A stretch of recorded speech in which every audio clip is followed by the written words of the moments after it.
চোখের পানির ধরন চেষ্টা করলে আনা যায় না। এটা কারণে আসে, হয়তো দুঃখে না হয় সুখে।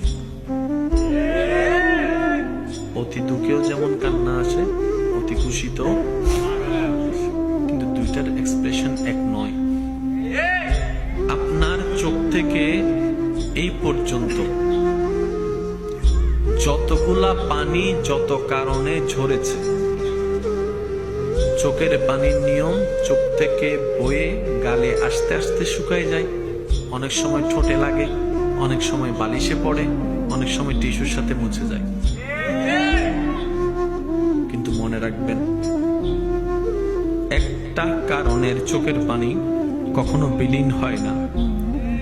নবী রাহমাতুল লিল আলামিন বলছেন, যে বান্দা তার সারাটা জীবনে আল্লাহর ভয়ে, আল্লাহর প্রেমে, আল্লাহর জন্য নিজের গুনার অনুতপ্ততা স্বীকার করে আল্লাহ কেন্দ্রিক বিষয়ে এক ফোঁটা চোখের পানি ফেলতে পারবে, ওই একটা ফোঁটা পানি জগৎ দেখবে চোখ থেকে বয়ে গালের মধ্যে বিলীন হয়েছে। নবী বলে যে না, বিলীন হয় নাই।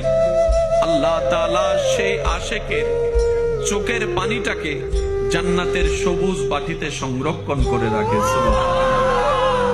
ওই এক ফোঁটা পানির এমন পাওয়ার, এমন শক্তি, যদি সেই আশেকের চোখ থেকে ঝরা এক ফোঁটা পানি জাহান্নামের আগুনের মধ্যে দেওয়া হয়, ওই আশেকের চোখের পানির প্রেমের পাওয়ারে জাহান্নামের আগুন পর্যন্ত নিভে যাবে। সুবহানাল্লাহ।